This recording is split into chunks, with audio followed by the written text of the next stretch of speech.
뉴욕 증시가 하락세로 마감했습니다. 단기 급등에 따른 부담감이 높아진 가운데 유럽 은행들에 대한 우려가 재부각돼 은행주가 약세를 보였습니다. 다우는 0.4% 하락했습니다. 북한 김정일 국방위원장의 셋째 아들인 김정은에게 인민군 대장 칭호가 수여됐습니다. 북한 당대표자회는 오늘 평양에서 열립니다. 이상기온의 투자량이 급감하면서 배추 한 포기 값이 13,800원으로 사상 최고치를 기록했습니다. 그러나 이 같은 폭등세는 당분간 이어질 전망입니다.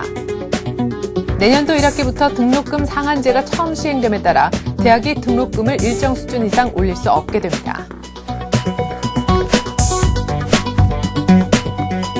안녕하십니까. 굿모닝 센정시의 최혜린입니다. 코스피가 드디어 종가 기준 1860을 어제 뚫었지요. 나흘 연속 올라서 연중 최고치를 다시금 경신한 하루였는데요. 주말에 급등한 뉴욕 증시 보고 외국인들이 현선물에서 적극적인 행보를 보였기 때문입니다. 현물을 또한 1,000억 이상, 또한 선물을 장중에 4,000계약 정도 사주는 것이 역시 도움이 됐었는데요. 하지만 간밤에 있었던 뉴욕에서 약간의 조정이 보여졌습니다. 역시 4주 연속 랠리를 보인 데 따른 부담감이 뉴욕에서 일단은 좀 필요하게 드러나는 모습이었는데 때문에 우리 증시도 오늘 하루쯤은 속도 조절할 수 있다는 전망이 우세합니다. 어제 1860을 본 그날 마감지수 다시 한번 확인해보죠. 네, 코스피는 14포인트가량 올라서 1860에 정확히 끝이 났고요. 코스닥 역시 나흘 연속 상승을 했습니다. 어제 장 초반보다는 상승폭이 좀 줄긴 했는데 그래도 1포인트 더 보태서 486 정도로 마감이 됐습니다. 외국인 혼자서만 샀는데요. 한 200억 정도는 사줬죠. 어제 원달러 환율이 좀 눈여겨볼만 했습니다. 넉 달 만에 결국 처음으로 1,150원 선이 뚫리면서 1,140원대로 마감이 됐는데요. 물론 외국인들이 강력하게 우리 증시를 사주고 있기 때문도 하지만 글로벌 달러화가 추가 양적 완화 조치 시사 때문에 약세를 띠면서 상대적으로 아시아 통화, 우리 원화까지 묶어서 강세를 띨 것이다라는 분석 때문입니다. 아무래도 이 같은 트렌드는 조금 더 이어지지 않을까라는 전망이 우세해서 아마 환율은 계속해서 하락 압력이 좀 계속될 것 같습니다. 아시아 증시 마감 한번 보시죠. 네, 일본도 중국도 모두 다 올랐습니다. 대만 가권도 그럭저럭 강보합에선 끝났는데요. 일본도 나흘 만에 반등에 성공을 했습니다. 수출주가 좀 강세를 띄었고 니케이도 다시금 9,600원대가 회복이 됐습니다. 중국 상해종합지수도 추석 연휴 끝내고 어제 처음 다시 열린 것이었는데 다시 괜찮게도 2,600선 회복하면서 아주 잘 마무리가 됐습니다. 간밤엔 뉴욕은 그러나 약간 조정을 받았는데요. 지금 마감지수 보시면 조정폭이 그다지 크진 않습니다. 한 0.5% 안팎의 조정이었는데 일단 이렇다 할 경제지표 발표는 없었던 것 같습니다. 많이 올랐기 때문에 내린 것일까요? 지금부터는 뉴욕 증시 조정 이유 자세히 한번 들어보죠. 이학인 뉴욕 특파원 전화 연결해 보겠습니다. 이학인 특파원. 네, 안녕하십니까. 뉴욕입니다. 네, 간밤에 뉴욕은 좀 조용했는 모양이에요. 네, 그렇습니다. 4주 연속 상승세를 보였던 뉴욕 증시가 한 발 뒤로 물러섰습니다. 27일 뉴욕 증권거래소에서 다우존스 지수는 지난주 종가보다 48.22포인트, 0.44% 하락한 1812.04의 거래를 마쳤습니다.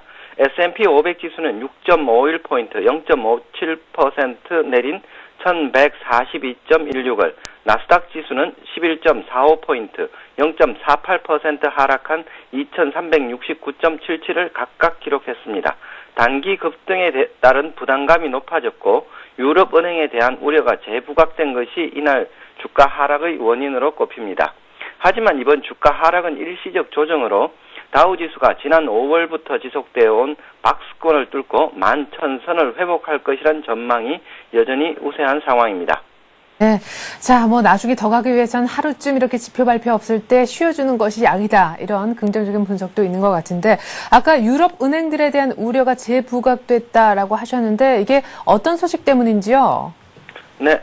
신용평가 회사인 무디스가 자산 부실 우려 등을 이유로 앵글로 아이리시 뱅크의 신용 등급을 종전보다 3단계 낮은 Baa3로 조정했다고 발표했습니다. 이 등급은 투자 등급 가운데 가장 낮은 것입니다. 네. 다른 신용평가사인 스탠다드 앤 푸어스는 아일랜드 정부가 앵글로 아이리시를 구제하기 위해서는 350억 유로가 필요하다는 분석을 내놓았습니다. 이 소식은 시장에서 금융주의 발목을 잡았습니다. 골드만삭스는 0.87%, 모건 스탠리는 1.11%, BOA는 2.65%가 각각 빠졌습니다. 또 M&T 뱅크는 방코, 산탄데르 인수 과정이 순탄치 않다는 소식에 7.04%가 내렸습니다. S&P 500 종목 가운데 가장 큰 하락률입니다. 네. 자, M&T뱅크는 방코 산탄데르 인수가 열지 않을 것이다. 이렇게 은행권의 M&A는 별로 좋지 않은 소식을 보이긴 했었는데, 이 밖에 뭐 유통, 소매, 항공, 이쪽에서는 M&A 성사 얘기가 오히려 해당 종목에는 좀 상승 재료가 되지 않았나 싶습니다. M&A 뉴스들 좀 모아서 정리해 주시죠. 네, 기업갑 인수 합병 소식이 주 초반부터 이어졌습니다. IT 업체에 이어 생활용품, 항공사, 소매업체들이 M&A 대열에 가세했습니다. 사상 최저 수준의 저금리에다 비용 절감 노력에 힘입어 두둑한 현금을 확보한 기업들이 주가가 더 오르기 전에 경쟁업체나 시너지 효과를 낼 수 있는 기업들을 사들이고 있는 상황입니다. 세계 최대 할인점인 월마트는 남아프리카 공화국에 있는 아프리카 최대 할인점인 매스마트를 주당 21달러, 총 42억 6천만 달러에 인수한다는 제안을 내놓았습니다. 생활용품 제조업체인 유니레버는 샴푸 제조업체 알베르토 쿨버를 37억 달러에 인수하기로 합의했고, 저가 항공사인 사우스웨스트 에어라인은 경쟁사인 에어트렌 홀딩스를 14억 달러에 인수할 것이라고 발표했습니다. 네. 이 같은 기업들의 M&A 호재에도 불구하고 단기 급등한 탓에 또 유럽 은행권에 대한 우려 탓에 뉴욕은 살짝 좀 쉬었던 것 같습니다. 자, 끝으로 유가와 금값도 좀 정리해 주시죠. 네, 뉴욕 상업거래소에서 11월 인도분 서부 텍사스산 원유는 지난주 종가보다 3센트 상승한 배럴당 76.52달러의 거래를 마쳤습니다. 이날 유가는 특별한 경제지표 발표가 없는 가운데 유럽 금융 시스템에 대한 불안으로 장 초반 하락했지만 오후 들어 반등했습니다. 금값은 온스당 50센트 상승한 1298.60달러의 거래를 마감했습니다. 10년물 미국 국채의 수익률은 2.53%로 전주말의 2.61%에 비해 급등했습니다. 유럽 채무 문제에다 연준의 추가 양적 완화 정책이 국채 수요를 이끌어내고 있다는 분석입니다. 네, 금값은 또 올랐고 유가도 소폭 상승했으며 미 국채는 다시 강세를 띠는 쪽으로 방향을 틀고 있는 것 같네요. 이렇게 해서 오늘 글로벌 증시는요, 이하긴 뉴욕 특파원으로부터 자세히 전해드렸습니다. 고맙습니다. 네.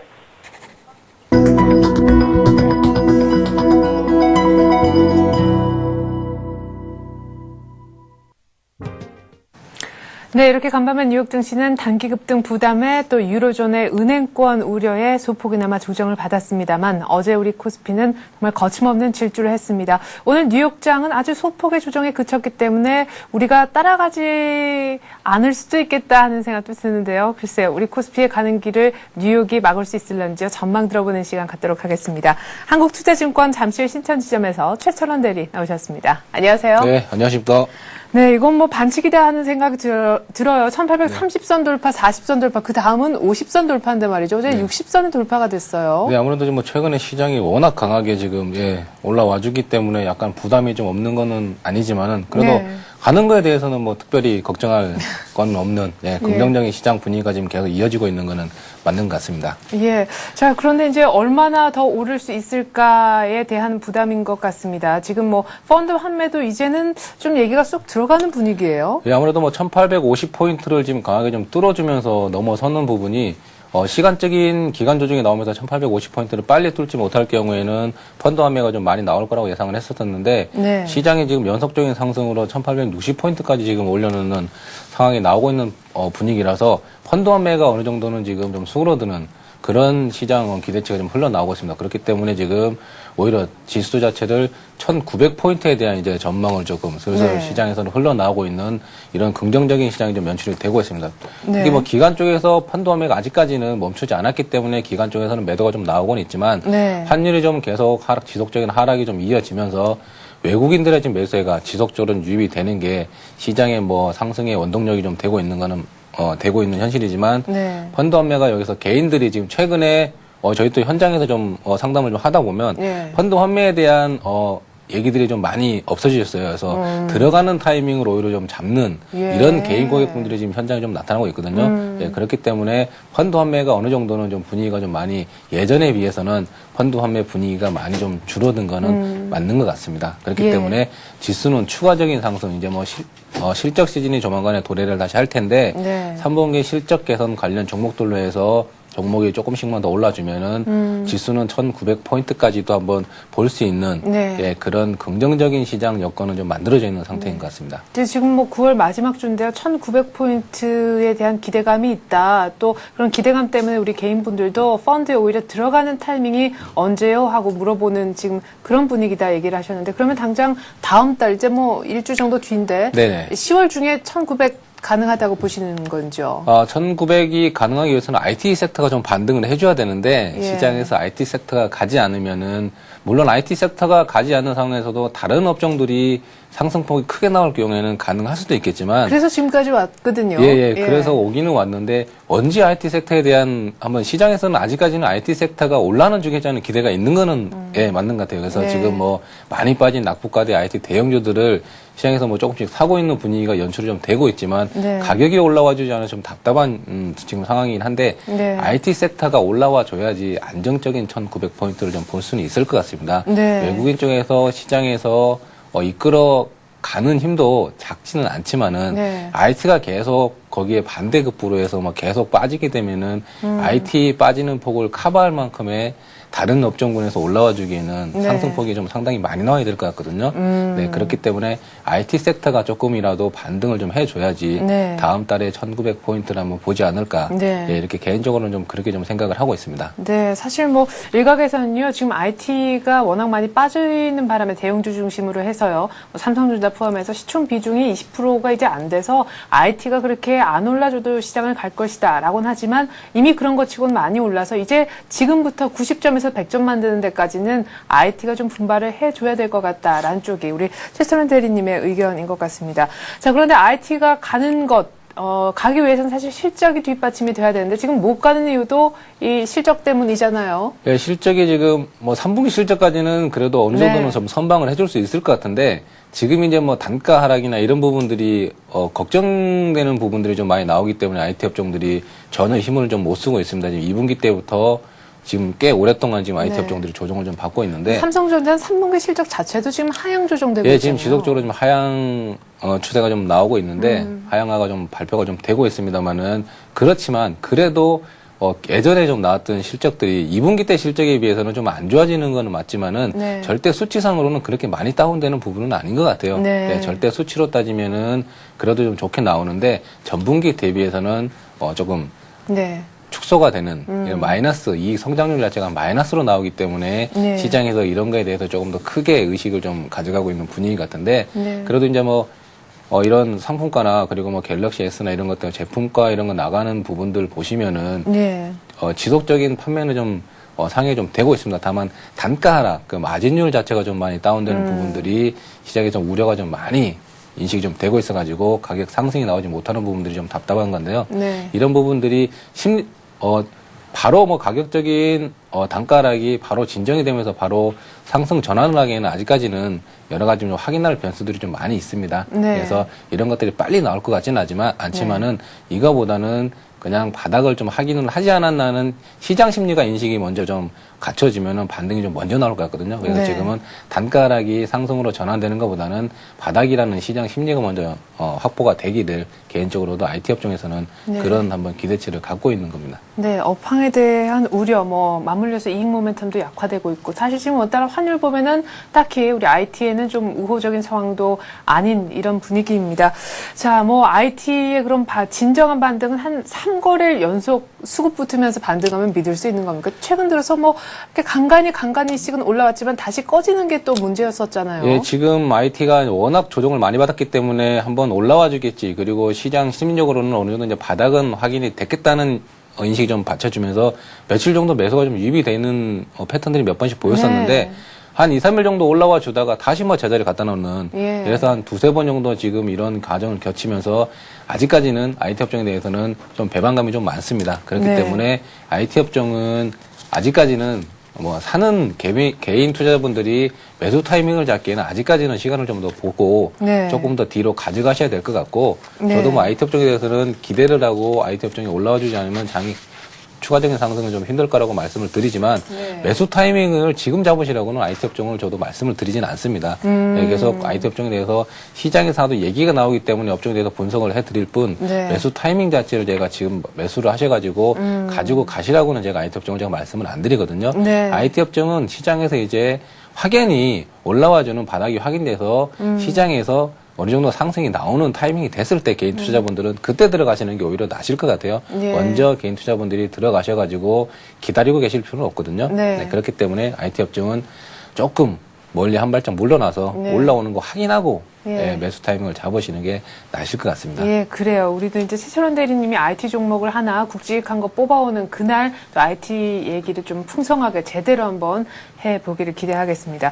자, 그러면은 IT는 아직까지는 아니고 그러면 뭘 봐야 되는지 일단 실적 호전주 얘기를 많이 하는데 뭐 자동차 그리고 뭐 지난주에 얘기하셨던 SK 에너지 뭐 이런 거 들어있는 화학 뭐 이쪽입니까? 예, 지금 뭐 시장에서는 가는 종목들이 계속 가는 건 맞습니다. 지금 조선. 시장이 예, 어떻게 예. 보시면은 정말 간단한 시장인데 내가 가지고 있는 종목 이제 뭐 그 고집을 피우는 종목들이 안 가기 때문에 시장이 오히려 체감 지수는 상당히 뭐 낮게 지금 잡혀 있는 예, 이런 상황인 것 같은데 생각 전환만 약간 하시면은 시장은 정말 간단합니다. 가는 종목들이 계속 가는 시장. 네. 내가 굳이 갖고 있는 종목들 안 올라오는 것들 들고 있을 필요 없고 가는 종목들에 빨리 붙으셔가지고 지금은 어디까지 시장이 고점을 만들어줄 건지에 대한 확인 과정이 좀 연출이 되는 것 같습니다. 그래서 저도 약간 리스크 있지만 종목들이 추세적으로 계속 올라오는 종목들 수급상 나쁘지 않고 우상향 그래프를 계속 그려주는 종목들, 신고가 나오는 종목들 저도 계속 추천을 드리고 있는 부분들이 네. 이런 시장의 환경을 계속 말씀을 드리기 위해서 제가 이런 종목들을 추천을 드립니다. 물론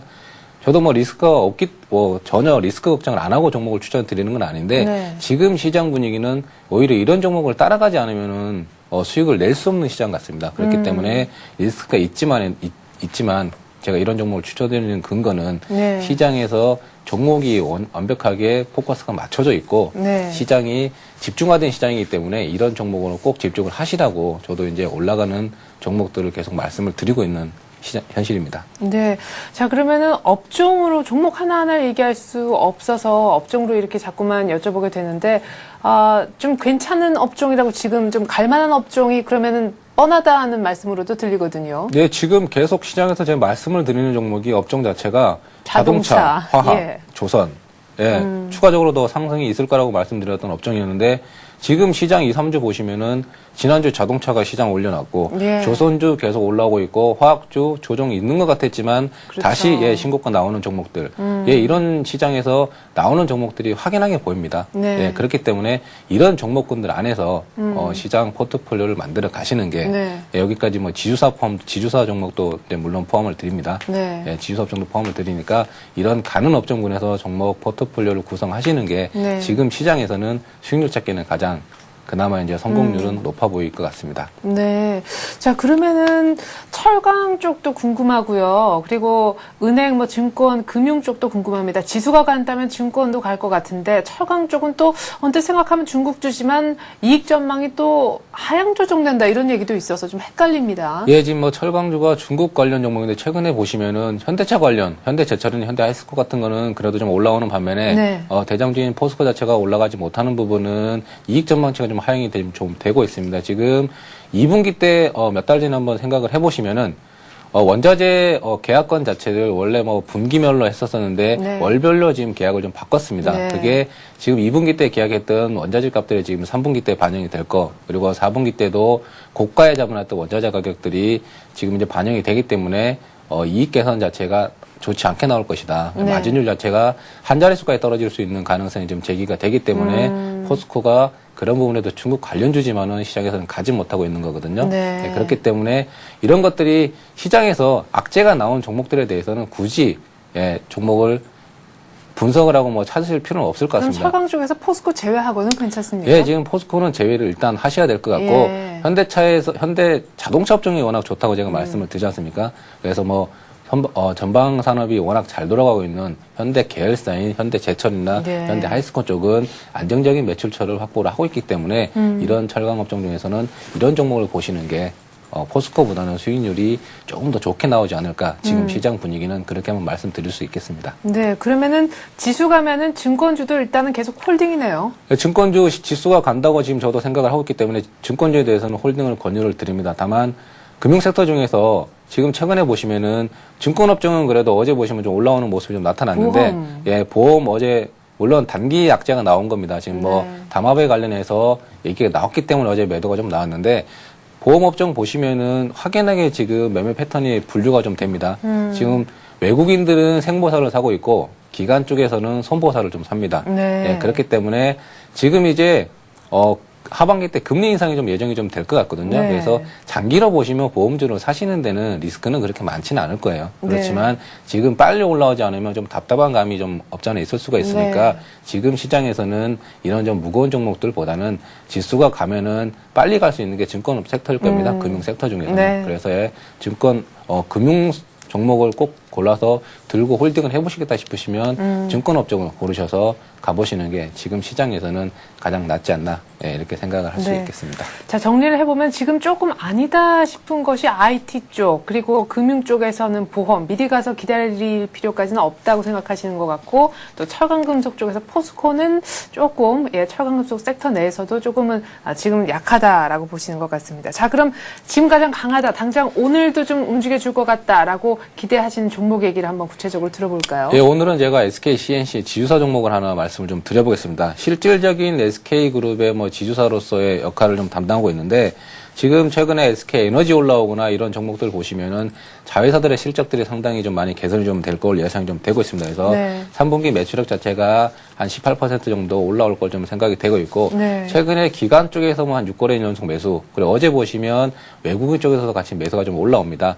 그리고 지금 제가 최근에 말씀드린 올라가는 종목이 간다는 제 그림을, 차트를 제가 말씀을 드리는데, 차트를 보시면 지속적인 우상향이 좀 나오고 있는 이런 차트가 보여지기 때문에 신고가에 대한 기대를 조금 더 가져가고 가면서 목표가를 위로 설정을 하면서 제가 SK CNC를 이번처럼 추천을 드리는데, 네. 어제 저가였던 매수 단가는 어제 저가로 나왔던 97,600원을 좀 말씀을 드려보겠습니다. 예. 물론 올라갈 거에 대한 기대치도 있지만 약간의 뭐 하락 리스크를 전혀 배제를 할 수는 없기 때문에 네. 조금 보수적으로 좀 잡아보시라고 어제 장중 저가였던 97,600원 매수 단가를 좀 말씀을 드리고, 네. 매물대가 위치하고 있는, 가장 큰 매물대가 위치하는 92,000원 선이 깨지면은 추세를 좀 이탈할 거를 좀 예상이 좀 됩니다. 그렇기 네. 때문에 손절가는 92,000원을 말씀을 드리고, 일단 신고가 나오고 있는 종목이기 때문에 위에 뭐 전고점이 있거나 그렇지는 않습니다. 네. 그렇기 때문에 목표가를 잡는데 상당히 좀 부담은 되지만은, 제가 지금 대형주들 가지고 시장에서는 한 7% 정도 수익률을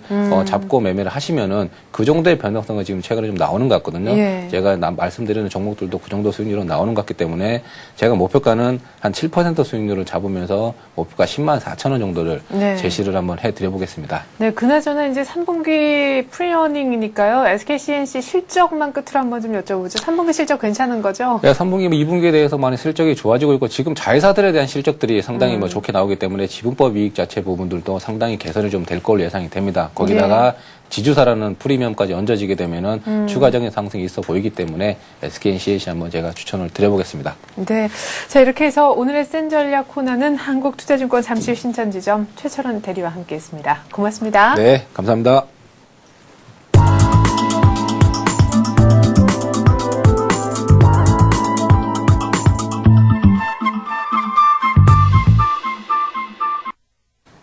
네, 지금부터는 특정한 뉴스를 바탕으로 그 뉴스의 수혜를 볼 수 있는, 오늘 움직일 수 있는 종목을 장 열리기 전에 미리 알아보는 시간 갖도록 하겠습니다. 오늘 뉴스로 보는 투자의 맥은 이트레이드증권 용산점 김진홍 실장과 함께하겠습니다. 안녕하세요, 실장님. 네, 안녕하세요. 네, 제가 지난주엔 자리가 잠깐 비었었는데 LG전자도 말씀을 하신 것 같고요. 하이닉스도 추천을 하신 것 같던데요. 네, 맞습니다. 지난주 같은 경우는 LG전자의 이제 새로운 그 사장님이 인선하시는 뉴스를 바탕으로 해가지고 IT 섹터가 한번 부각되지 않을까 해서 두 종목 모두 추천을 드렸는데요. 생각보다 약한 모습을 보여주면서 생각 기대에는 좀 못 미치는 흐름을 보여주었습니다. 지금 전일 같은 경우 손절라인 근처, 제가 언급드렸던 손절라인 근처까지 근접을 했고요. 그래서 추가 매수로 평균 단가를 낮춘 상황이고요. 네. 오늘 조금 반등을 예상은 해봅니다. 그래서 신규적으로 오늘 매수도 가능하다고 생각이 되고요. 근데 예상과 다르게 상승하지 않고 다시 한번 어제 저가까지 이탈을 하는 모습이 보여진다면은 단기 매매하시는 분들 같은 경우는 이제 시간도 비용인 관계로 손절이 나와야 될 것 같고요. 근데 중기로 보셨을 때는 홀딩 가능하시다고 생각됩니다. 시간은 좀 걸릴 것으로 예상이 되지만 가격적인 매력은 아직도 굉장히 존재를 하고 있거든요. 그래서 단기 같은 경우는 오늘 상승이 나오면은 1차 목표가까지 홀딩하시는 전략 좀 짧게 보셨으면 좋겠고요. 오늘 대비해서 한 3%에서 5% 정도 상승하면 수익 실현해 주시고요. 중기 같은 경우는 그냥 홀딩하셔도 괜찮으실 것 같습니다. 네, LG전자 홀딩하면 한 11만 원까지 쭉 들고 있으라는 말씀이시죠? 네, 10만 5천 원에서 11만 원 정도, 네, 그 정도까지는 괜찮을 것 같습니다. 예. 자, 그럼 오늘 얘기 나눠볼 뉴스는 어떤 겁니까? 네, 오늘 언급드릴 뉴스는요. 실은 벌써 2번이나 언급드렸던 현대건설 M&A 관련한 뉴스가 되겠습니다. 네. 어저께 이제 현대차그룹에서 현대건설 인수를 공식적으로 어제 오후 장 끝나고 이제 선언을 했거든요. 그래서 다시 한번 뉴스에 대한 언급을 드리도록 하겠습니다. 지금 시장을 먼저 말씀드리고 싶은데 지금 요즘 굉장히 좋잖아요. 지수가 연일 상승하고 있는데 제가 봤을 때 단기적으로는 우선 과열권에 접근을 했다고 보여집니다. 그래서 지금 신규적인 종목 발굴도 굉장히 어려웠고 그래서 신규 종목 제시해드리기보다는 기존 종목들 이미 제가 2번째 언급드렸을 때 제시해드렸던 2차 목표가까지 어저께 다 접근을 했거든요. 현대건설, 현대증권 모두 다. 그래서 단기적으로는 우선 꼭지라고 보여지는데 또 어제 이런 뉴스가 굉장히 보도가 많이 되면서 다들 관심이 많으실 것 같아서 지금 신규로 추격 매수하시는 분들이 있을 것 같아서 그분들을 위한 좀 매매 팁 같은 요령을 한번 제시해 드릴까 합니다. 그래서 뉴스는 뭐 지난번에 언급드렸던 것처럼요. 현대차그룹이 이제 공식적으로 현대건설에 대한 인수를 선언했다. 그 정도로 보시면 되겠습니다. 네, 근데 실장님 지난번 7월에 처음 얘기하셨을 때는 건설하고 이제 엘리베이터 얘기하시다가 그다음에 엘리베이터보다는 증권 쪽이 낫겠다 해서 현대건설 그대로 갖고 가고 이제 현대 엘리베이터에서 현대증권으로 포트폴리오랄까요? 아무튼 좀 바꾸셨잖아요. 관심 종목을. 네, 기억하고 계시는군요. 예. 맞습니다. 오늘은 그럼 역시 현대건설은 들어있겠고 나머지 한 종목은 뭡니까? 네, 이번에도 현대증권이 되겠습니다. 지금 상승률만 봤을 때는 현대 엘리베이터가 좋은 거는 다들 체크하셨을 텐데요. 그 부분 조금 아쉽습니다. 근데 이미 약간 현대 상선도 그렇고 현대 엘리베이터도 그렇고 오버슈팅이 좀 나온 부분이 있습니다. 굉장히 급등하는 모습인데 급등주 매매를 잘하시는 분이 아니시라면은 좀 매매하시기 굉장히 힘드실 것 같으세요. 지금 애널리스트 분들도 이미 손을 놓으셨다고 어저께 뉴스가 나오더라고요. 네, 맞습니다. 이미 적정 주가를 넘어섰고 변동성은 이제 약간 투기적 성향으로 완전히 이제 대응을 하시는 목표가를 정해놓고서 기다리시는 게 아니라 상황에 맞게 대응하시는 전략이 필요하실 것 같아서 방송에서 언급드리기는 힘이 될 것 같고요. 좀 안전하게 추천드릴 수 있는 게 현대증권. 지금 지수도 단기적으로는 뭐 고점이라고 말씀드렸지만 조정 이후에 다시 큰 상승을 예상하고 있습니다. 그래서 증권주도 결국은 이제 가지 않을까라는 생각에 더 안전한 현대증권 언급드리게 되겠습니다. 네, 그럼 현대증권 먼저 차트를 좀 볼까요? 지금 현대증권 말씀하신 건가요? 네네. 네. 현대증권 같은 경우는 지금 단기적으로 약간 조정 예상하고 있고요. 그래서 오늘 없으신 분들은 그래도 또 오늘 바로 올라갈 수도 있습니다. 지금 17,000원 정도까지는 오늘도 지금 양봉으로 시작을 할 것 같은데요. 오늘 17,000원 돌파가 가능할 것 같고요. 17,000원에서 17,500원 사이 정도로 한번 꼭지를 찍고 조정이 나올 거라고 예상을 합니다. 그래서 기존에 갖고 계신 분들은 그냥 17,000원 이후, 그러니까 장기로 하시는 분들은 뭐 계속 홀딩도 괜찮으신데 단기로 접근하시는 분들은 17,000원 이상 되면은 좀 수익 실현해 주시고 16,500원 정도 이하에서 다시 재매수하시는 전략이 조금 더 효율적일 거라고 생각이 되고요. 손절은 글쎄요, 뭐 한 15,000원 정도? 네, 증권주는 솔직히 손절 안 하셨으면 좋겠다라고 생각을 합니다. 증권주, 지금 시장을 좀 좋게 보고 있기 때문에 다만 단기적으로 조정이 나오게 되면은 네, 그거 예상하셔가지고 네. 상승 나오면 매도하셨다가 다시 조정 나올 때 재매수 전략 언급드리도록 하겠습니다. 네. 현대건설도 짧게나마 얘기를 좀 들어보고 싶어요. 그러니까 현대 상선이나 엘리베이터보다는 그래도 오버슈팅이 좀 덜하다라고 보시는 거 아니에요? 네, 조금 더 안전하다는 느낌이 있습니다. 네. 그러니까 그동안에, 그러니까 현 주가는 독보적인 수주 실적이나 자회사 가치가 좀 미반영됐다. 그냥 건설주의 흐름상으로만 적정한 주가라고 생각이 되고, 네. 이제 그동안 현대건설의 가장 큰 문제점이 불안전한 지배구조였는데요. 네. 이제 주인을 찾게 됨으로써 아마 좀 지배구조가 개선이 되겠고, 그에 따른 1등주에 대한 프리미엄이 더 붙어야 된다, 그렇게 생각을 합니다. 그래서 좀 안전하다는 생각이 들고, 다만 단기적으로는 역시나 좀 과열의 좀 상황이 있거든요. 단기적으로 꽤 많이 급등을 했죠.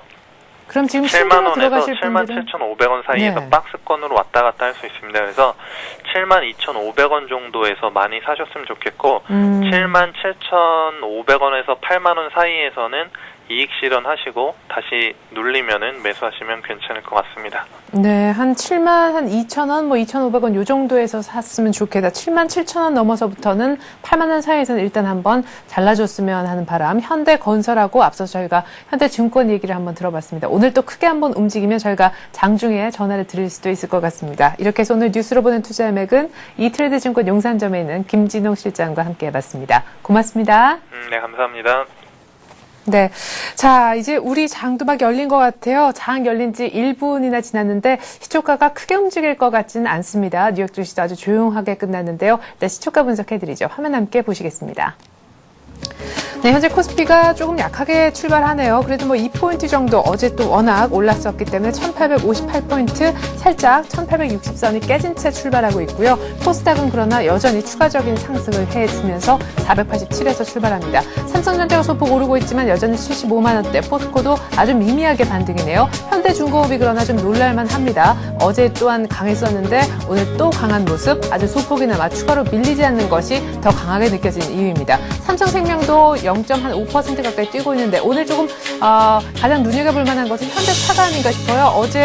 어제도 역시 장 초반에 한 이 정도에서 출발했었다가 결국에 종가 보합권까지 끌어올렸었죠. 리콜 주인공이기도 했었는데 보합에서 마감된 게 참 상승의 어떤 그 기운을 강하게 느끼게 했었는데 오늘 아침 재차 일단은 개파락 다시 출발하고 있습니다. 자, 나머지 종목들 거의 다 지금 보합권에서 출발인데요. 그래도 시총 상위 종목들 코스피 내에서 마이너스권에서 출발한 종목들이 더 많아 보이죠. SK에너지 그리고 삼성전자 우선주 하이닉스 정도만 플러스를 달고 있고요. 하이닉스는 거의 한 1% 가까운 상승. 하이닉스하고 삼성전자가 오늘 소폭이나마 반등을 해주는 분위기입니다. 현대제철에도 지금 간간히 빨간불이 들어왔다 나갔다 깜빡깜빡하고 있고 KTNG, 삼성전기 정도만 빨간불. 삼성화재가 1% 그리고 외환은행이 한 1.7% 정도 약세로 출발하고 있습니다. 오늘 유럽 쪽에 역시 은행 아이리시뱅크에 대한 신용등급 하락 얘기 나오면서 유럽 위기 다시 재료가 불거졌고요. 유럽도 때문에 뉴욕도 때문에 오늘 우리 증시까지도 은행주는 전반적으로 약세를 면치 못하고 있습니다. 코스피의 낙폭이 아주 조금씩 더 깊어지는 양상입니다. 어제 셀트리온은 5% 급등했었는데 급등한 만큼 두 폭이나마 차익 실현 매물이 나오는 것 같네요. 네, 지금부터는 출발 상황 분석 전문가 통해서 한번 들어보도록 하겠습니다. 살짝 눌리다가 또 가는 장인지 말이죠. 우리 투자증권에 있는 박성훈 연구원 전화 연결 한번 해보죠. 안녕하세요. 네, 안녕하십니까. 네, 뉴욕 증시가 좀 조용했기 때문에 오늘 뭐 살짝 조정을 받는 것 같은데 오늘 하루에 그치겠죠? 이 같은 조정은요. 네. 오늘 새벽에 마감한 미국 증시가 지난 주말에 상승폭을 일부 반납한 가운데 국내 증시도 5일 만에 하락으로 반전한 상황입니다. 현재 코스피는 3포인트가량 하락하는데 그치고 있고요. 코스닥 시장 경우는 오히려 소폭이지만 상승세를 좀 이어가고 있는 그런 상황입니다. 투자 주체별로 보면 외국인이 지난 10일부터 9일 연속 순매수 행진을 이어간 가운데 오늘 역시 133억 원 가량을 순매수하며 미국 증시의 하락에도 크게 동요하지 않는 모습이고요. 기관의 경우에는 오늘까지 이제 70억 원 순매도하면서 4일 연속 순매도 행진을 좀 이어가고 있는 상황입니다. 다음은 업종별 움직임을 살펴보겠습니다. 운수창고 업종이 이제 전일 5.4% 급등한 데 이어 오늘도 2.4%가량 오르며 가장 두드러진 상승세를 보이고 있고요. 이 밖에도 섬유우박, 철강, 금속, 의약품 업종이 소폭 상승세를 보이고 있습니다. 반면에 은행 업종이 1%가량 하락하고 있고요. 건설, 증권, 운수장비, 의료, 음식료, 의료 정밀 업종이 상대적인 약세를 좀 보이고 있는 상황입니다. 시가총액 상위 종목 가운데서는 현대상선이 오늘도 12.5%가량 오르며 급등세를 이어가고 있고요. SK에너지, 현대중공업, 하이넥스, 삼성전기가 양호한 상승세를 좀 이어가고 있는 상황입니다. 네, 자 일단 뭐 지수 자체는 아주 소폭 내려오고 있지만 외국인들이 뉴욕장 마감하고 상관없이 또 유럽의 위기 상관없이 일단 사준다는 점을 긍정적으로 좀 보시는 것 같은데, 자 그러면은 지수는 앞으로 얼마나 더 갈는지, 일단 우상향 트렌드 자체는 일단 잡혀 있는데 말이죠. 일단 뭐 PER 한 10배 정도 1900까지는 무난하게 갈 것이다라는 의견도 있지만 지금이 1860선이 굉장히 중요한 포인트라는 의견도 있는 것 같더라고요. 네. 현재 국내 증시의 PR은 좀 최근 상승으로 인해 올해 평균 수준인 9.24배 수준으로 올라선 상황입니다. 네. 올해 평균 수준을 해보겠다는 것은 그만큼 극단적인 어떤 저평가 국면에서는 일단 벗어나고 있다라고 좀 볼 수 있는데요. 현 밸류에이션을 좀 이상으로 올라가는 그런 상승세를 이어가기 위해서는 두 가지 요건이 좀 필요한 것 같습니다. 첫 번째로는 경기 선행 주세 상승 반전 가능성이라든가 이런 어떤 경기 모멘텀이 좀 되살아난 여부를 좀 체크하실 필요가 있을 것 같고요. 네. 두 번째로는 3분기 이후 기업 실적의 어떤 개선세가 계속적으로 이어가는지 이런 부분들을 3분기 어닝시를 통해서 이렇게 확인하고 싶을 겁니다. 그렇기 때문에 월초를 앞두고 이제 국내 투자자들은 기업 경제 지표나 기업 실적을 통해서 이런 경기 선행 추세 상승 가능성이라든가 또 이런 기업들의 실적 모멘텀이 좀 유지되는지 여부를 좀 확인하면서 좀 적극적으로 좀 매수해 나갈 것으로 보여지기 때문에 네. 당분간은 좀 관망하는 좀 심리가 좀 우세할 걸로 보여지고요. 특히 미국 같은 경우는 최근 들어서 글로벌 증시 상승을 주도했었는데 이번 주 들어서 발표되는 경제 지표들이 좀 대부분 좀 부진하는 것으로 나타날 것으로 예상되고 있어서 단기적으로는 미국 증시는 좀 오늘 미국 증시가 이제 새벽에 마감한 미국 증시가 하락한 점에서 볼 수 있듯이 단기적으로는 상승 탄력이 둔화되거나 일시적으로 좀 조정을 보일 수 있는 가능성이 좀 남아 있는 것 같습니다. 네. 국내 증시의 경우에도 코스피가 연속 상승에 따른 심리적 부담이 높아져 있는 상황인데다 글로벌 증시의 움직임에 민감한 수급 여건을 고려한다면 단기적으로는 상승 탄력이 대안되는 흐름을 좀 보일 수 있음을 염두에 두는 시장 대응이 필요할 것 같습니다. 네, 그럼 뉴욕도 그렇고 우리도 그렇고 참 많이 또 짧은 시간 내에 급하게 올랐죠. 때문에 약간 반대급부로 조금 일시적으로 조정이 있을 수 있겠다 예상을 하셨는데, 이 같은 조정을 기회로 잘 활용을 하려면은 말씀하신 거하고 종합해 볼 때 실적이 괜찮은 걸 사야 될 것 같습니다. 하지만 3분기 실적뿐만 아니라 4분기 실적까지 고려를 한다면 역시 자동차주를 이때 좀 사보는 것이 어떨까 싶기도 한데요. 가장 유망한 쪽은 어느 쪽입니까? 네, 일단 최근 코스피 연중 최고치 경신 행진이 이어지고 있는 가운데서도 종목별로 보면은 수급과 재료 그리고 실적 전망에 따라 주가가 차별적인 움직임을 보이고 있습니다. 네. 다만 최근 들어서는 단기 급등에 따른 심리적 부담이 점차 클 수 있는 시점임을 고려한다면 일부 급등했던 종목들의 경우 단기적으로는 차익 매물 압박을 좀 받을 가능성이 좀 있고요. 따라서 최근 들어 강한 상승세를 보인 종목군 가운데서도 모멘텀과 수급 여건을 감안해 부분적인 차익 실현과 함께 3분기 실적 시대 대비해 실적에 따른 어떤 포트폴리오 조정을 병행하는 것이 좀 필요할 것 같습니다. 네. 업종별로 보면 최근 들어 실적 전망이 개선되고 있을 뿐 아니라 외국인의 매수 우위가 두드러지고 있는 자동차, 에너지, 화학, 소비재 업종에 대해서는 지속적인 관심권에 두셔도 좋을 것 같고요. 한편으로는 실적 전망과 함께 낙폭이나 조정 기간을 고려할 때 보험, 운송, 반도체 업종을 단기 관심권에 두는 것도 현 시점에서는 고려해볼 만한 것으로 판단하고 있습니다. 예. 자, 단기적으로 보험하고 반도체하고 하나 더 뭐라고 말씀하셨었죠?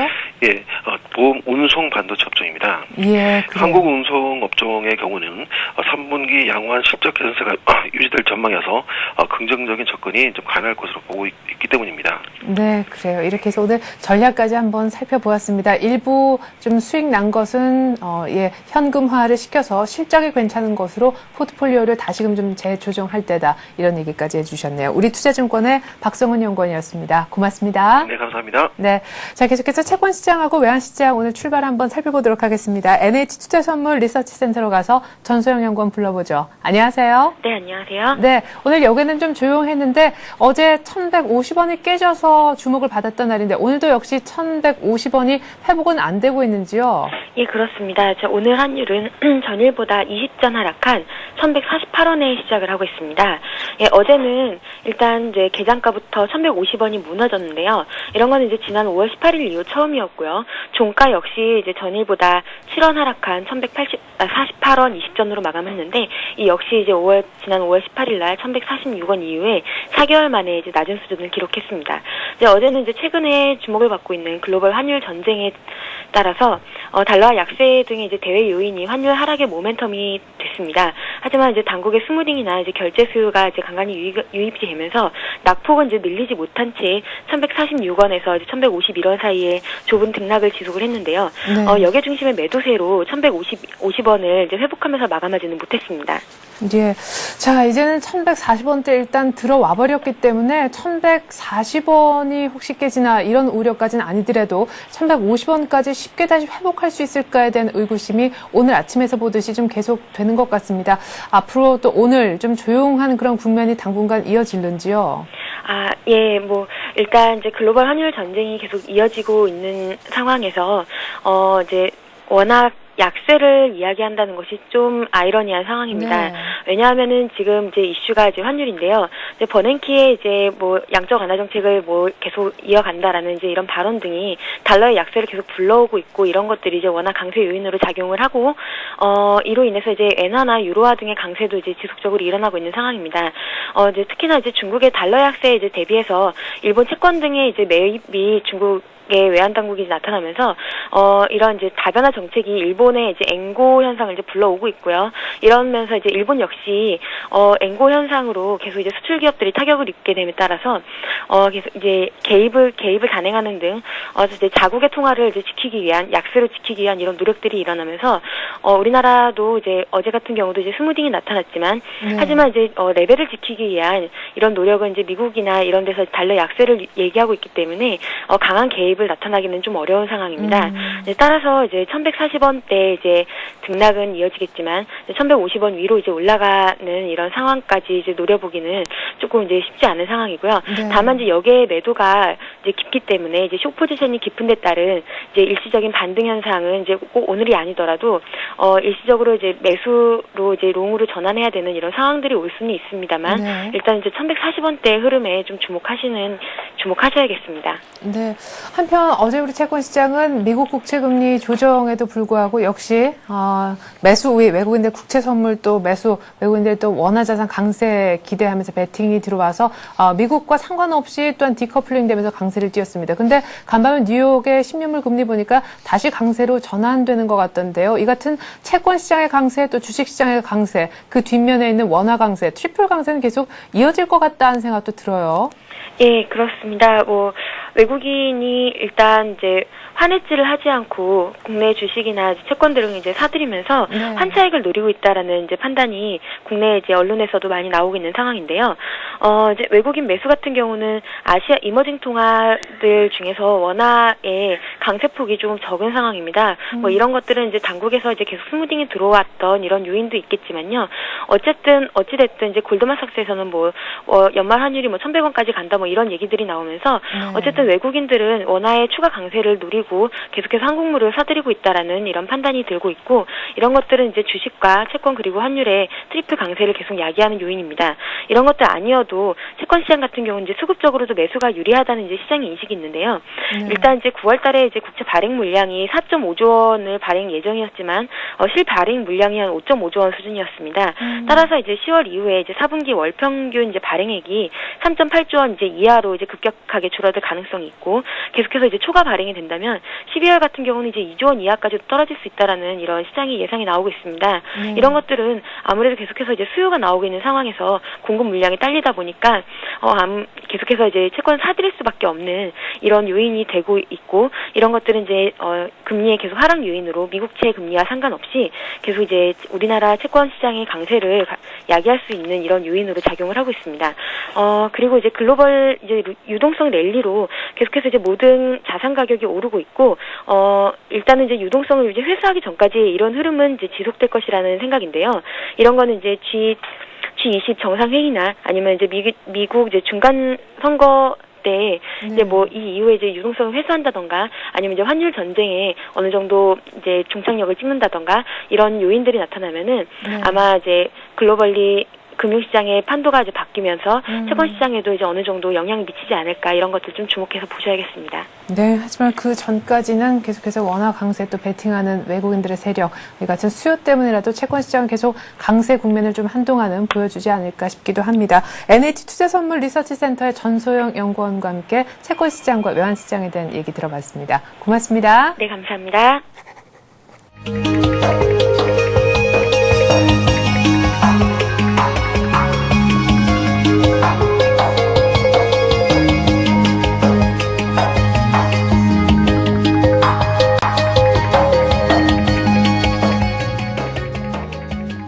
네, 1860 밑에서 출발했던 코스피가 상승 반전에 성공했습니다. 현재 코스피는 1862포인트. 외국인들은 장 초반부터 소폭 사고 있고 지금도 한 200억 정도는 사주고 있습니다. 자, 지금 양시장 모두 다 플러스를 달고 있는데 자, 이제는 한 번쯤 쉬어간다는 얘기가 나옵니다. 자, 쉬면서 지금까지 올라온 것을 한 번쯤 뒤돌아 봐야 될 때가 아닌가 싶습니다. 증시의 큰 그림 알아보는 시간. 오늘은 NH투자선물 리서치센터 이진우 센터장과 함께하는 시간입니다. 안녕하세요, 센터장님. 네, 안녕하세요. 네, 추석 연휴 때문에 아마 굉장히 오래간만에 뵙는 것 같은데 네. 지난번에 뵀을 때가 FOMC도 전이고 추석도 전이고 1820대였잖아요. 근데 지금 1860대예요. 네. 예. 잘 가고 있죠. 네. 어쨌거나 전 세계적으로 이렇게 움츠러들어 있던 돈들이 이렇게 움직이고 있는 그런 모습입니다. 네.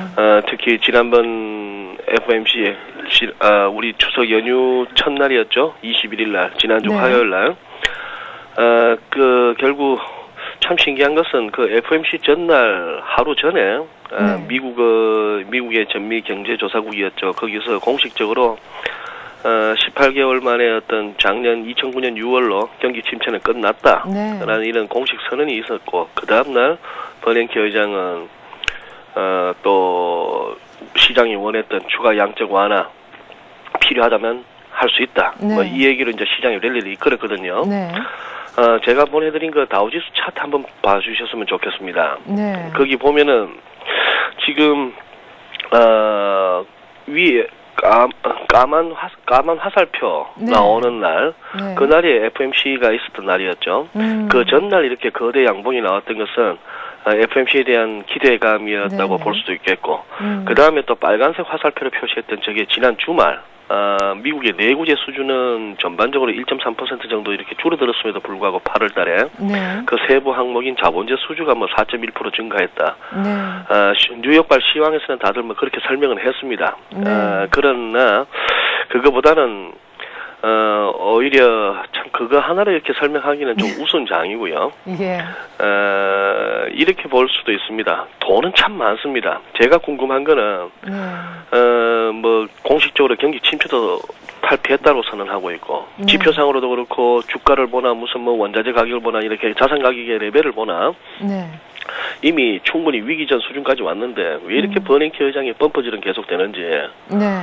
지금 찍어낸 돈만 해도 한 2조 한 2조 가까운 돈인데 이게 지금 문제는 잠겨 있다는 것이죠. 네. 이미 찍어낸 돈만 하더라도 이 돈만 하더라도 신용 경색이 풀려서 제대로 돌기만 한다 해도 겁나는 인플레이션이 옵니다. 네. 여기다 대놓고 지금 시장이 기대하는 거는 골드만삭스 리포트가 또 이렇게 바람을 잡기도 했습니다만 네. 연말에 한 1조 달러 더 찍어낸다. 예. 이거 뭐 찍어낸다고 돈인지는 모르겠습니다만 버냉키 저 양반 오해하려고 저러는지는 진짜 좀 걱정이 됩니다.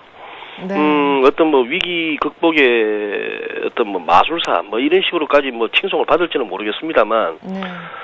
뭐 이런 얘기가 방송에는 적합치 않습니다만 서머스 미국의 그 로렌 서머스가 뭐 하버드 네. 교수 끝나기 전에 이제 그쪽으로 다시 가겠다고 하는데 예. 진짜 현명한 선택인 것 같아요. 지금까지 뭐 금융위기 극복에 아주 공이 컸다 정도 소리 듣고 있을 때 가는 게 맞지. 네. 버냉키 회장 저 뭐 몇 번 더 하려고 하다가는 나중에 아주 된통 덮었을 수도 있는데 네. 전 세계적으로 일단 부동산으로 돈이 안 간다는 것도 큽니다. 그러다 보니까 큰 어떤 자산 축의 한 축인 부동산 쪽으로 돈이 안 몰리다 보니까 지금 뭐 주식이고 뭐고 뭐 다 가게 돼 있다는 이런 부분인데 네. 여기서 주간 차트도 한번 보여주시죠. 그럼 이게 네. 어디까지 갈 수 있느냐의 문제입니다. 예.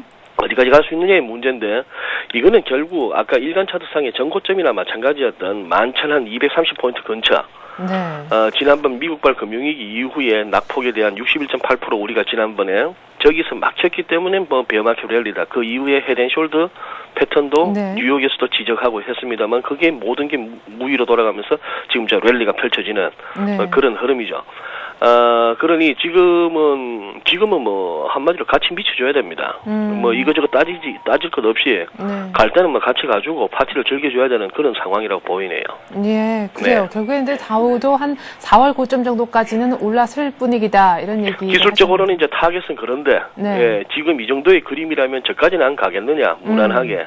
또 우리가 생각하던 또 11월까지는 어떻게 하든 간에 시장을 또 이렇게 잘 마사지 할 거니까. 네. 뭐 그렇게 본다면은 현재까지 어떤 주식 롱 플레이어들이 뭐 조급하게 틀 이유는 없는 것 같습니다. 어제 네. 같은 경우에 뉴욕에서 조금 차익 실현 어떤 욕구는 보였죠. 네. 예. 그래요. 지금 뭐 말씀하셨듯이 이제 돈을 자꾸 찍어내는 미국 쪽 달러는 엄청나게 약세로 아예 트렌드를 완전히 잡아가고 있고, 네. 예. 지금 또 뭐 환율 전쟁 얘기 나왔을 때 저는 언뜻 곧바로 이진우 센터장님하고 전화 연결 한번 해보고 싶다 하는 생각을 했었거든요. 네. 예. 그렇습니다. 지금 뭐 유로도 지금 그거 한데 오늘 이렇게 드릴 뭐 환율 전쟁에 관해서는 이런저런 얘기들이 많습니다만 예. 저는 저게 어떤 뭐 G3가 됐건 G5가 됐건 어쨌거나 그 선진국들 간에 진정한 어떤 진검승부인지 네. 환율을 두고 아니면 뭐 지금 쇼를 하는 건지도 사실 잘 모르겠습니다. 예. 우선 유로달러 주간 차트 보내드린 거 보여드리면은 네. 이것만 말씀드리죠. 지금 그러니 최근 들어 유로가 많이 올랐습니다만 지난번에 우리가 한번 이미 살펴봤다시피 1.3120 어라운드 즉 1유로당 1.31 유로가 돌파되는 순간에 그 다음에 우리가 했던 얘기는 이렇다면은 통상 다음번에는 지난번 낙폭의 한 절반까지는 간다 네네. 하는 것이 우리가 기술적으로 짚어볼 수 있는 어떤 전망이었는데 그게 1.31을 돌파하고 나서 얼마 안 있다가 이렇게 다시 밀리는 흐름. 네. 그래서 이게 못 가나 했는데 결국 다시 가죠. 네. 어떻게 보면 패턴상으로는 지그재그 비슷하게 뭐 소위 말하는 네네. 파동으로 말하는 A, B, C 이런 걸 갖다 기어이 만들면서 예. 볼 레벨은 봐야 된다는 얘기인데 네. 지금 여기서 이제 뭐 환율 전쟁의 여부에 대해서 저도 뭐 자신 있게 말씀드릴 수는 없습니다. 네. 진짜 이거 포탄과 진짜 조명탄이나 공갈탄이 아닌 실탄을 갖다 집어넣은 전쟁인지는 모르겠고 네. 어쨌거나 지금 이 시장 자체 흐름으로 봐서 1.35달러를 갖다가 지금 여기서 유로가 더 올라선다면은 네. 그 다음에 우리가 또 생각할 수 있는 뭐 1.39까지는 볼 수 있겠다 하는 그런 기술적인 전망이 나오고 네. 그 사이에 또 달러 약세는 조금 더 가속화될 수 있겠고 그 사이에 우리 원화 환율은 또 어디까지 떨어질 수 있는가 네. 뭐 그런 와중에 또 BOJ는 얼마나 개입할 수 있는가 네. 또 위안화는 또 중국은 또 어제 같은 경우는 덜컥 고시 환율을 올렸습니다. 네. 고시 환율을 올릴 만한 어떤 여건은 없었음에도 불구하고 뭐 또 오바마 대통령 한번 또 원자보 총리가 한번 만나고 오더니만 또 그동안에 보여주던 절상성이 또 안 보이고 네. 뭐 이렇게 아주 어렵게 돌아가고 있는데 네. 그래서 저 부분 1.35도 올라설 수 있을 만큼 유로가 괜찮은가? 네. 유럽 쪽에 문제 없는가? 네. 그러면 유럽은 돈 안 찍어내는가? 예. 일본은 돈 안 찍어내는가? 네. 뭐 이렇게 좀 생각할 것들은 좀 많은 그런 시점입니다. 네. 자, 네. 지금 유로 이렇게 올라온 게 진정성이 있는가 이런 얘기를 하셨는데 지금 간간히 잊을만 하면 뉴욕의 조정만을 이날 꼭 유럽발 우려로 이런 헤드라인이 붙거든요. 예. 그거는 유로 좀 빠지면 그냥 시황쟁이들이 그렇게 갖다 쓰는 겁니다. 유럽발 재정얘기는 늘 있는 거거든요.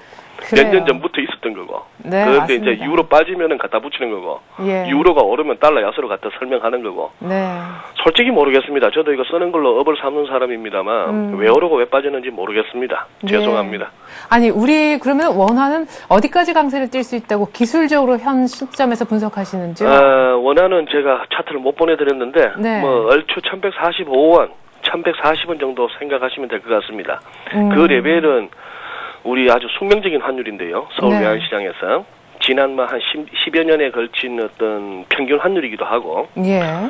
우리 또 기업하시는 분들은 또 기억하실 겁니다. 또 외환 환율 쪽에 관심이 많으신 분들은 한 2003년 초부터 2004년 10월까지 한 네. 1년 반 넘게 그 당시 우리 서울 외환시장에서 1140원대를 막기 위한 개입이 아주 강하게 이루어졌던, 그래서 국내 서울 외환시장의 뭐 딜러들이나 기업의 외환 담당자분들한테는 이 1140이라는 레벨은 네. 매우 익숙하기도 하고 결국 또 이 레벨이냐 하는 그런 생각이 들 겁니다. 네. 뭐 900도 갔다가 1600도 갔다가 왔다 갔다 했는데 네. 결국 이쪽으로 수렴하고 있구나 하는 상황이고, 네. 지금은 여기쯤 갔을 때 그 다음이 그러면 1140도 더 내려가서 해외 IB들이나 연구소들이 말하듯이 진짜 연말에 1100 아래로 미끄러지는 환율인지 네. 거기서 다시 어떤 반전이 나올 것인지 네.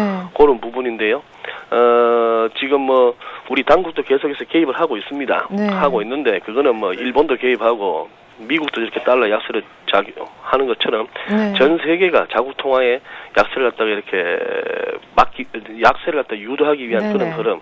만약 여기서 우리 개입 없이 환율이 네. 하루에 뭐 한 30원씩 월 뭐 100몇십 원씩 떨어진다고 해보십시오. 우리 주식 랠리 이렇게 이어지기가 힘듭니다.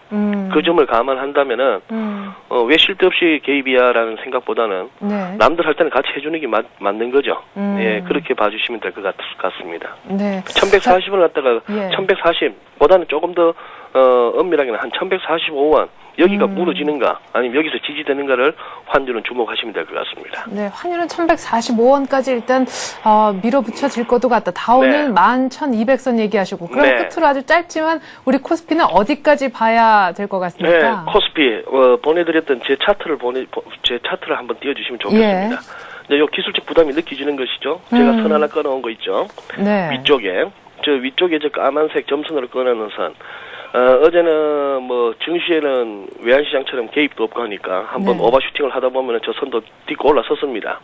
자, 근데 오늘 이제 플러스 마이너스를 오고 가고 있지만 네. 뉴욕도 도와주지 않았고 네. 유럽도 전반적으로 약세로 끝났고 뭐 이런 상황이다 보니까 외국인은 여전히 사고 있습니다만 참 절묘하죠. 예. 각 종목은 갈로면 가고 못 갈로면 여전히 빌빌거립니다만 저 지수라는 것은 시장의 전체적인 힘이 응축된 저 지수가 참 절묘하게도 저런 선에 오면은 네. 이렇게 버겁다는 것이죠. 여기서 이제 판단하기는 저 선도 딛고 올라서 버린다 한다면은 예. 이제 저 선이 지지선이 되는 그런 흐름이기 때문에 저 선 근처 오면 다시 매수로 들어가 주는 게 맞고 이 선이 이렇게 막힌다고 한다면은 이제는 조금 그동안 아주 좋았죠. 좋았으니까 네. 조금 이렇게 차익 실현도 생각하실 만한 그런 부분이 있고 그러나 뭐 지금 이 장 뭐 돈으로 가는 장인데 네. 여기서 뭐 먼저 털 이유도 없을 것 같습니다. 그냥 가는 데까지 가보는 거죠. 예. 1900원 찍어야 안 되겠습니까? 그래요. 일단 네. 그래도 1900은 찍어야 된다라고도 하셨지만 그래도 1860 지금 굉장히 좀 중요한 변곡점이다라는 뉘앙스도 함께 주셨다는 거 우리 시청자 여러분들 조금 참고하셨으면 좋겠습니다. 골프를 치시는 분들은 아실 텐데 네. 너무 쉬워 보이는 홀, 너무 짧은 홀이 네. 거기서 트리플 보기 양파도 나옵니다. 맞습니다. 지금 너무 쉬워요. 예, 장이. 네. 그래요. 자, 이렇게 해서 오늘 NH투자선물 리서치센터의 이진우 센터장과 더불어 증시에 대한 큰 그림 얘기 아주 자세히 들어봤습니다. 깊이 있는 분석 고맙습니다. 네, 고맙습니다. 네. 자, 현재 코스피가요, 4포인트 정도 다시 재차 하락했네요. 1856포인트. 앞서서 이진우 센터장님께서 짚어주셨듯이 오늘 외국인들은 사주고 있습니다. 한 200억 정도 이상. 오늘 좀 눈에 띄는 것은 현대건설 M&A 관련 종목들인 것 같습니다. 예, 뭐 현대 상 삼성생선, 현대엘리베이터 오늘 급등하고 있네요. 잠시 후 마켓앤센 증시로 다시 돌아와서요. 풍성한 종목 얘기 들려드리도록 하겠습니다. 고맙습니다.